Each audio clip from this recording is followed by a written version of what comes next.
और पहला चैप्टर हम लोगों का है वास्तविक संख्या। क्या है? वास्तविक संख्या।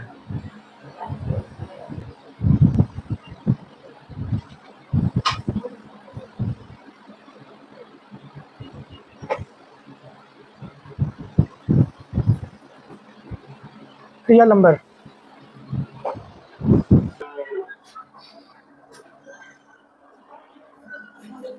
संख्या किसको कहेंगे?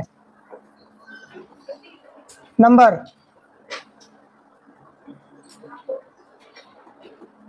कितना का जवाब ही क्या कहलाता है? कितना का जवाब ही क्या कहलाता है?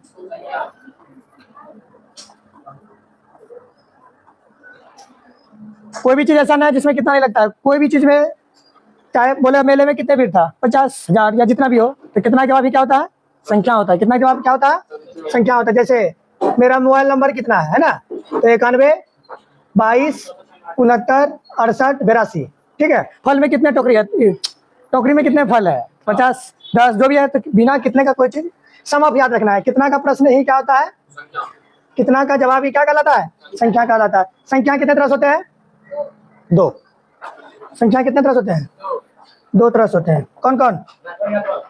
देखो, अगर तुम लोग 9th बेस के आधार पर हो तो अलग है, लेकिन एक होता है सम्मिश्र संख्या और एक होता है भिन्न संख्या, लेकिन वो सब नहीं जानना है। ठीक है। अभी सीधा जानना है तुमको कि संख्या दो तरह का होता है। एक वास्तविक संख्या है, दूसरा एक होता है क्या? एक होता है वास्तविक संख्या। क्या होता है? वास्तविक संख्या। और दूसरा इसका अंग्रेजी होगा रियल नंबर। संख्याएं कर लो, ज्यादा अच्छा रहेगा। वास्तविक संख्या है रियल नंबर। दूसरा होगा काल्पनिक संख्या है। क्या होगा? काल्पनिक संख्या अंग्रेजी क्या होगा? Image, imaginary numbers. ठीक है। तो वास्तविक संख्या और काल्पनिक संख्या। वास्तविक संख्या कहेंगे किसको? वास्तविक संख्या किसको कहेंगे?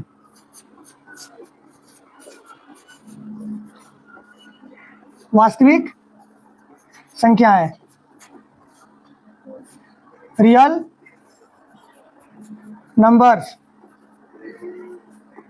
जिसका वर्ग हमेशा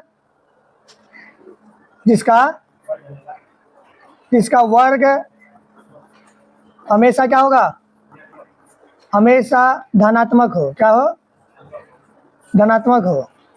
जिसका वर्ग हमेशा धनात्मक हो उसे हम लोग क्या कहेंगे?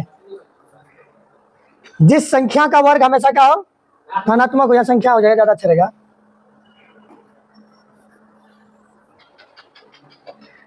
जिस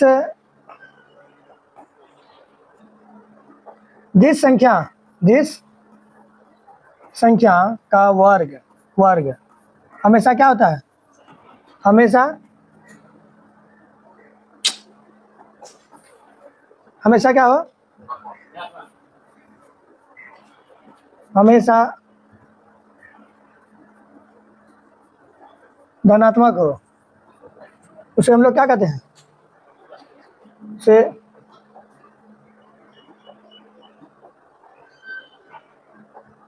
उसे वास्तविक संख्या कहते हैं। क्या कहते हैं?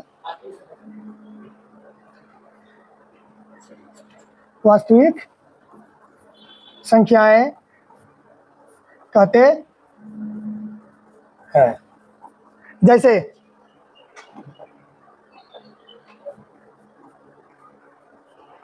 जैसे देखो, चाहे तुम √1 का n का वर्ग करो तो कितना होगा?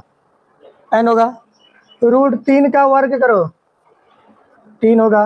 -7 का वर्ग करो तो +49 होगा। ठीक है। 1.5 का वर्ग करो 2.25 आएगा। इत्यादि क्या है? वास्तविक संख्या है। ये क्या है? वास्तविक संख्या है।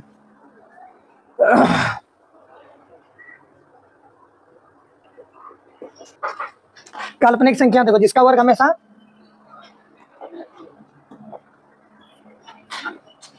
ये कलर नहीं चलेगा। देखो ये, जिसका वर्ग हमेशा क्या होगा, हमेशा ऋणात्मक हो। क्या हो, ऋणात्मक हो, उसे हम लोग क्या कहेंगे, उसे काल्पनिक संख्या कहते। जैसे बताओ क्या होगा, जैसे अगर हम बात करें -√5, इसका वर्ग करो कितना होगा, -5, -n, इसका वर्ग करो क्या होगा, -n, 7 का वर्ग करो, मतलब रूट में जो भी रहेगा उसका वर्ग करेंगे तो हमेशा क्या होगा, वो ऋणात्मक हो। ये सब क्या हो जाएगा हमारा, काल्पनिक संख्या। ठीक है, तो बाकी जो अब हम लोग जो जानेंगे वो जानेंगे वास्तविक संख्या का प्रकार। वास्तविक संख्या जो है, वास्तविक संख्या कितने तरह से होते हैं, 2 तरह। कौन कौन, एक होता है परिमेय, दूसरा होता है अपरिमेय। तो अपरिमेय जो होता है, ध्यान दोगे, ये हमेशा किसमें होगा,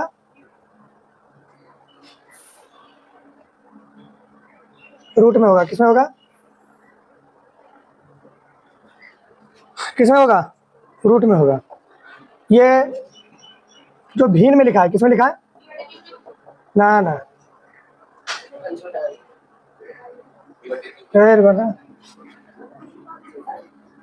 ये हमेशा भिन्न में लिखा था।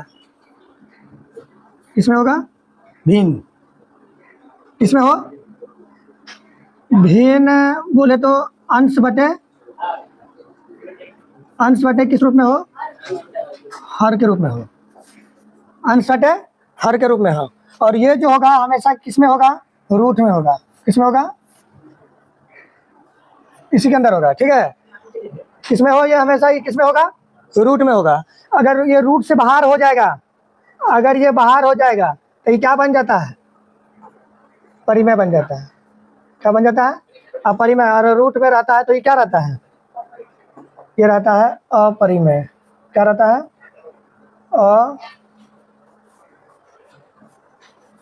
अपरिमेय। रूट में रहेगा तो अपरिमेय, रूट से बाहर हो जाएगा तो परिमेय। ठीक है, और भिन्न में रहेगा तो जैसे देख लो, कैसे देखो, चाहे ये P/Q के रूप में देखो है। तो वास्तविक संख्या कितने तरह से होते हैं, 2 तरह से, एक परिमेय और एक अपरिमेय। परिमेय वही होगा जो हमेशा अंश बटे हर के रूप में होगा, और अपरिमेय वही होगा जो हमेशा रूट में लिखा होगा। रूट से बाहर हो जाता है वो क्या हो जाएगा, परिमेय हो जाएगा। इसका उदाहरण अगर देखें, हम, तो इसका उदाहरण में आ जाएगा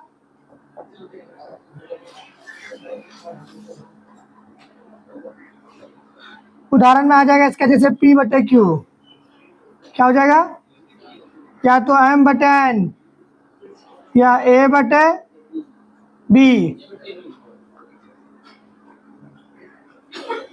या तो और भी कुछ लिख सकते हैं, A/B हो गया, M/N,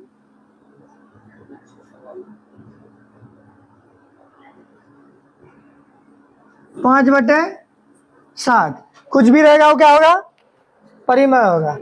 और इसको जैसे इसको बताने के लिए कौन परिमेय है कौन अपरिमेय है, तो इसको हमेशा हमको किस में रखना होगा, इस हिसाब से हमको निकाला जाता है। ठीक है, जो भी नंबर यहाँ रहेगा, जो है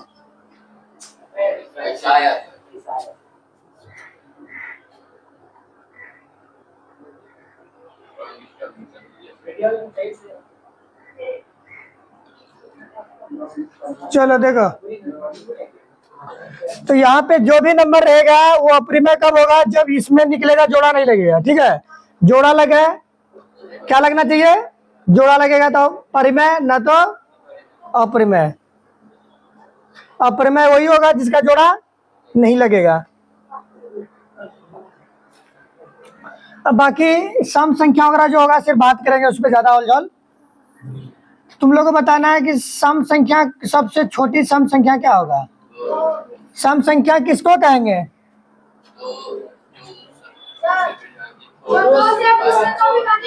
जो 2 से पूरा पूरा कटे, नहीं पहला 2 से कट रहा है, 4 कटेगा, 6 कटेगा, 8, 10, 12, इस तरह से जाते जाएगा ननन तक। दूसरा हो गया विषम संख्या। क्या होगा? विषम संख्या कौन होगा? जो 2 से नहीं विभाजित होगा। दो तो 1 से विषम संख्या ऐसा जो 1 से शुरू होता है। 1 होगा, 2 नहीं, 3 होगा, 4 होगा, 5 होगा, 7 होगा, चलते रहेगा। ठीक है, चलो ये बात नहीं करो, 9 भी होगा।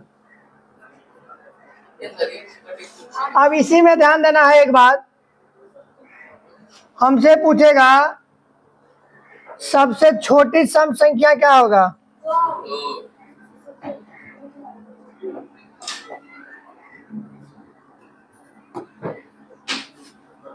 सबसे छोटी,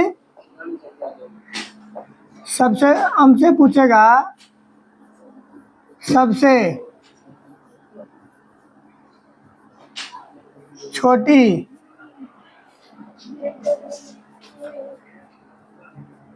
सम संख्या क्या होगा? सबसे छोटी सम संख्या हो जाएगा हमारा क्या? 2। और हमसे पूछेगा सबसे छोटी विषम, सबसे छोटी विषम क्या होगा? 1। क्या होगा? ध्यान दोगे। और यहीं पे हमसे पूछेगा तीसरा हमसे पूछेगा सबसे छोटी विषम हो गया। अगर हमसे पूछेगा भाज्य संख्या, क्या पूछेगा? भाज्य संख्या। भाज्य संख्या हमसे पूछेगा, भाज्य संख्या कौन होगा? जो 1 से कटे, दूसरे से कटे और खुद से भी कटे। तो वो नंबर पहला होता है, ये स्टार्ट होता है 4 से होता है। 5 नहीं 6 होगा, 7 नहीं 8 होगा, 9 भी होगा, 10 नहीं, हाँ 10 होगा, 11 नहीं होगा, इस तरह से ननन तक। तो अब यहाँ पे पूछा जाता है सबसे छोटी क्या है? भाज्य संख्या वो होगा जो 1 से कटे, खुद से कटे और दूसरे से भी कटे। तो भाई अब यहीं पे तुमसे पूछेगा सबसे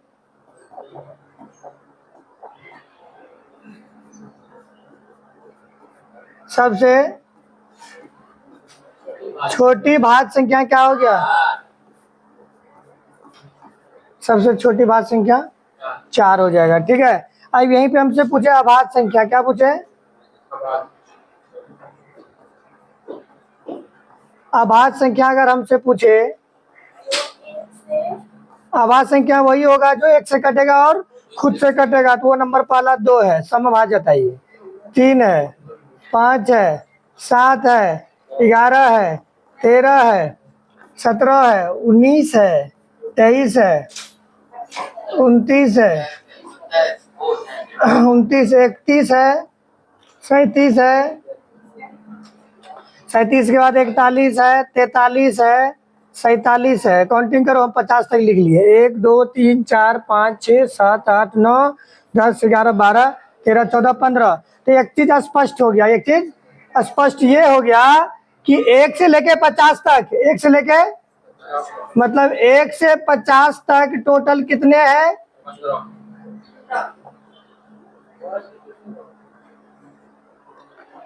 1 से लेके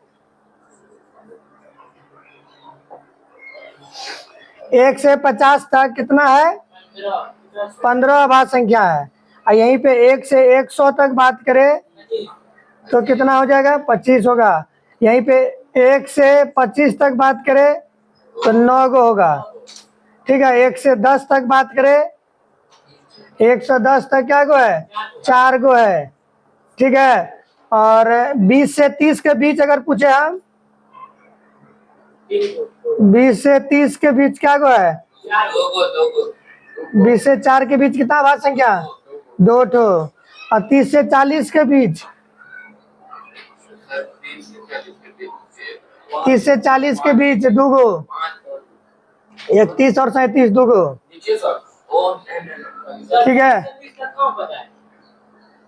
उसके बाद अगर 40 से 50 बोले, 40 से 50 के बीच अभाज्य संख्या बोले तो क्या हो जाएगा, 3 हो जाएगा। ये सब चीज थोड़ा ध्यान देना, पूछ देता है, ठीक है। तो आगे फिर 60 से उतना जरूरत नहीं है, कॉम्पिटिटिव के लिए ज्यादा जरूरत होता है, क्लास 10 के लिए इतना काफी है। लेकिन अगर हमसे आप पूछे तो हमारा भाज भाज हो गया। अगर हमसे पूछे सबसे छोटी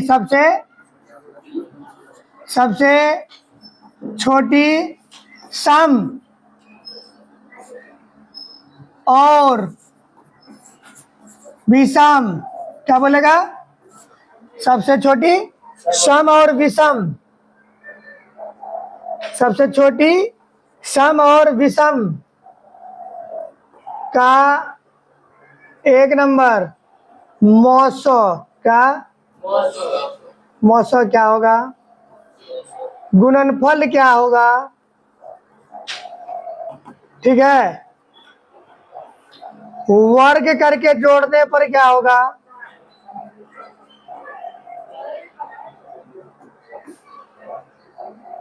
वर्ग करके जोड़ने पर क्या होगा। तीसरा, घन करके जोड़ने पर क्या होगा, घन करके जोड़ने पर क्या होगा, जोड़ने पर क्या होगा। पांचवा, सबसे छोटी सम एलसीएम क्या होगा, क्या होगा, यानी लॉसो क्या होगा, लॉसो क्या होगा। अब देखो हम पूछे हैं कि सबसे छोटी सम सबसे और विषम, तो सबसे छोटी सम जो होता है वो क्या होता है,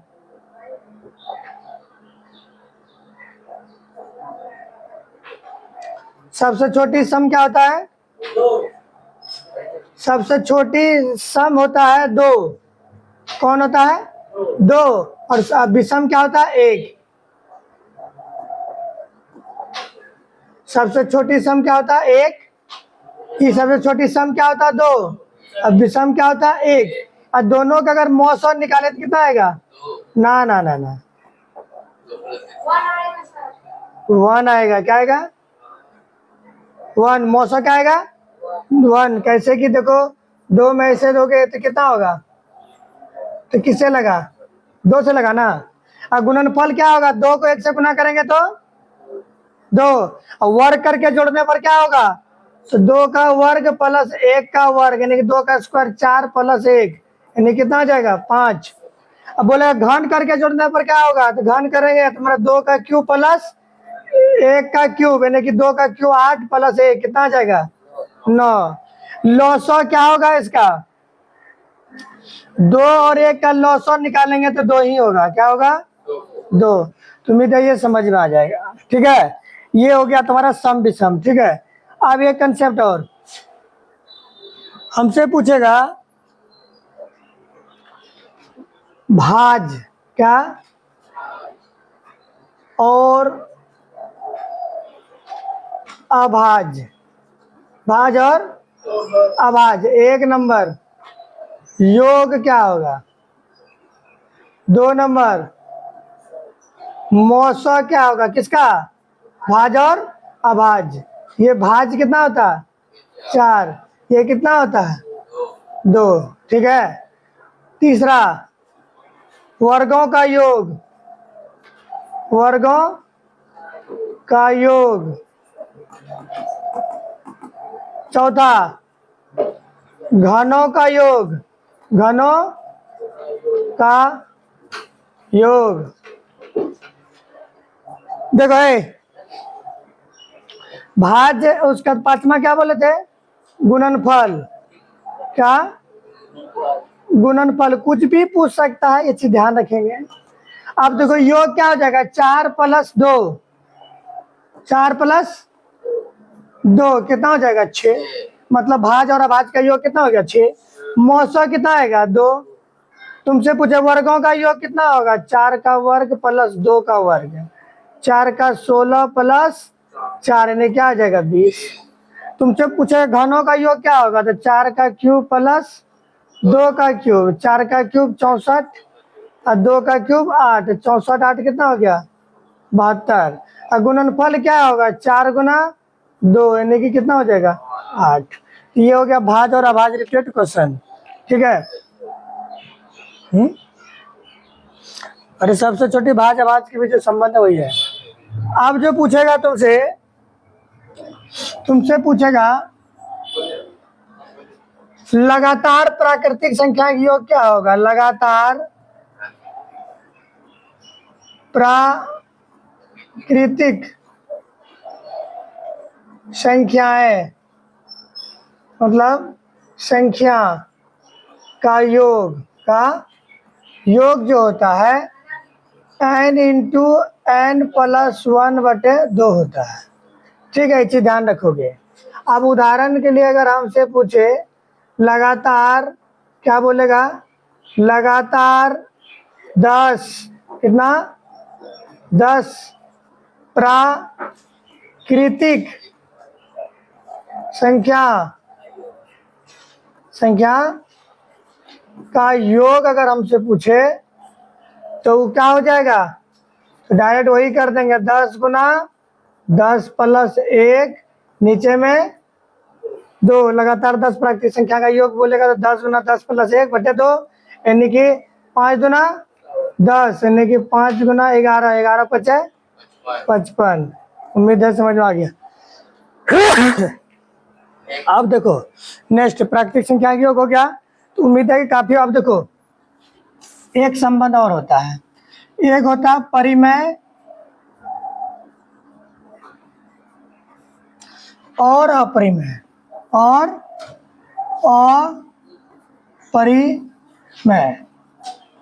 अगर हम परिमेय को पी ले क्या ले इसको हम ले लेते हैं पी लिख लेते हैं क्या पी, और इसको हम क्या लिख लेते हैं क्यू, यानी कि परिमेय को पी और अपरिमेय को क्यू।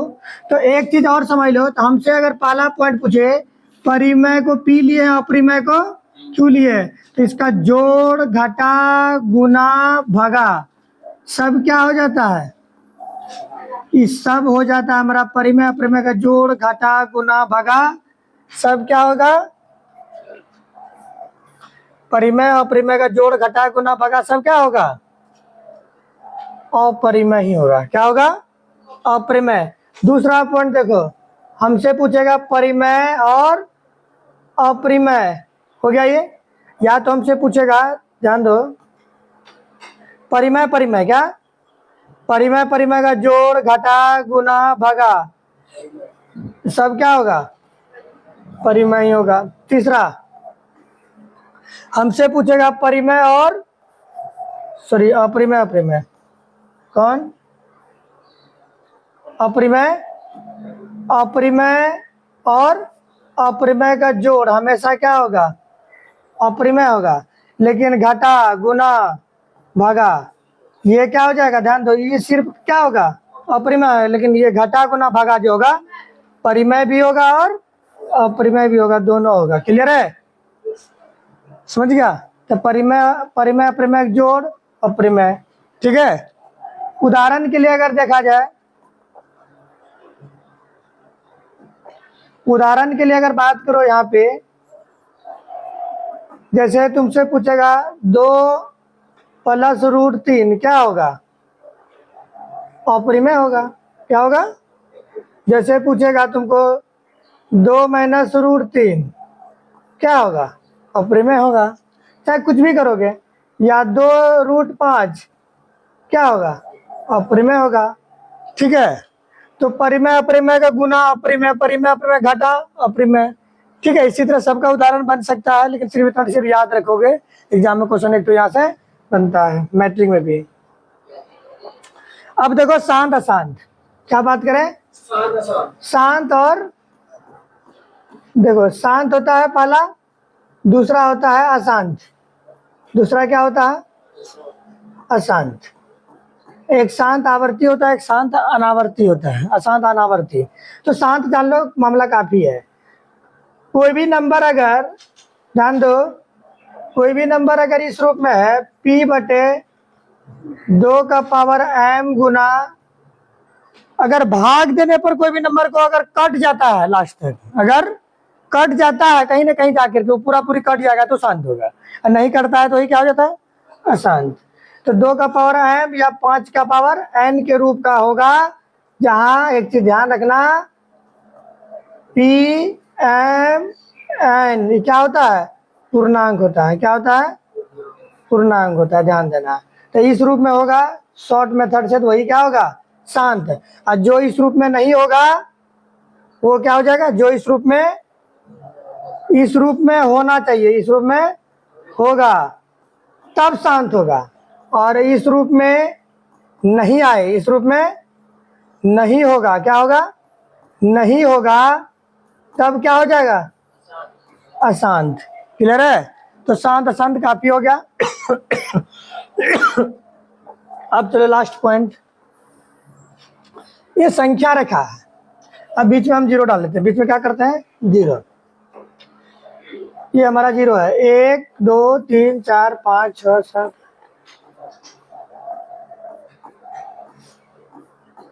ये हो गया दाईं और ये क्या हो गया, दायां, और यहाँ हो गया क्या तुम्हारा, बायां। -1 -2 -3 -4 जाते रहेगा, है ना।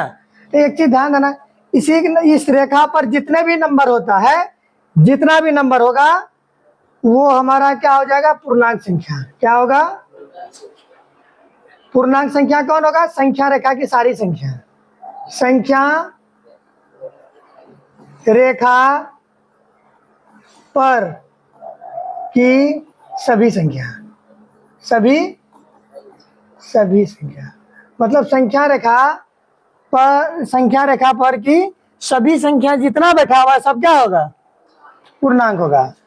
अब पूर्ण संख्या कौन होता है, जो जीरो से शुरू होता है, जो जीरो से शुरू होता है, अर्थात प्राकृतिक संख्या में शून्य लगाने पर क्या हो जाता है, पूर्ण संख्या हो जाता है। ऐसे समझाए। अब यहीं पे देखो, गिनती की संख्या कहाँ से स्टार्ट हुआ, 1 से, तो इधर अगर जाएंगे तो हमारा क्या हो जाएगा, प्राकृतिक संख्या। क्या होगा, प्राकृतिक संख्या। अब जो 2 से कटेगा वो क्या होगा, अब जो 0 से स्टार्ट होगा वो क्या होगा, पूर्ण संख्या। जिसमें 2 से भाग लग जाएगा तो क्या होगा, सम संख्या। जो नहीं लगेगा विषम संख्या। ये हो गया। अब हमारा क्या है, कुछ सवाल है, ठीक है, जो कल होगा। तो पहला प्रश्न है, क्या शून्य परिमेय है, परिमेय में और भी कुछ कंसेप्ट है, थोड़ा बताइए देते हैं, सवाल कल कर लेंगे हम लोग, ठीक है। हाँ, सवाल हम लोग कल कर लेंगे। ये कंसेप्ट और है, ध्यान दो। अगर कोई भी नंबर, ध्यान दो, औकात भर लिखा हुआ रहे, सेम लिखा रहे, कोई फर्क पड़ने वाला नहीं, शांत हो जाएगा। ये क्या हो जाएगा, मतलब परिमेय भी होगा, शांत भी होगा, ठीक है। ये परिमेय हो गया। ये क्या हो गया, परिमेय को पी से सूचित करते हैं, परिमेय हो गया। कोई भी नंबर पॉइंट के बाद कहीं पे भी अगर रेकरिंग लगा हुआ रहे तो वो भी क्या हो जाएगा, परिमेय हो जाएगा, ठीक है। कोई भी नंबर सेम रिपीट हो, सेम रिपीट हो, डॉट डॉट लिखा हुआ रहे तो वो भी क्या हो जाएगा, परिमेय हो जाएगा। एक चीज ध्यान दो, कोई भी नंबर रिपीट हो लेकिन कहीं पे जाके रुक जाएगा तो फिर भी वो भी क्या होगा, परिमेय होगा।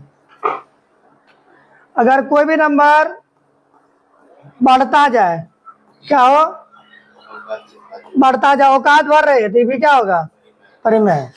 लेकिन यहीं पे देखो, अंक बढ़ेगा इस तरह से, लेकिन ये औकात से क्या हो, बाहर हो, तो इस केस में क्या हो जाएगा, वो अपरिमेय। अगर इतना पता है तो क्वेश्चन नहीं छूटेगा। और कोई भी नंबर अगर रूट में रहे, क्या रहे, तो रूट में रहे, और रूट से बाहर वर्क करने पर नहीं निकले तो वो भी क्या हो जाएगा, अपरिमेय हो जाएगा। तो इतना अगर पता है तो एक भी क्वेश्चन पॉजिटिव नहीं छूटेगा इस चैप्टर से। और इसमें उम्मीद है कि इसमें और एक भी क्वेश्चन कंसेप्ट नहीं छूटा, लगभग सभी हो गया। अब इसका सिर्फ क्या होगा, प्रश्न होगा, पहले ऑब्जेक्टिव कर लेंगे, उसके बाद सब्जेक्टिव। ठीक है, चलो रहने दो इतना ही आज।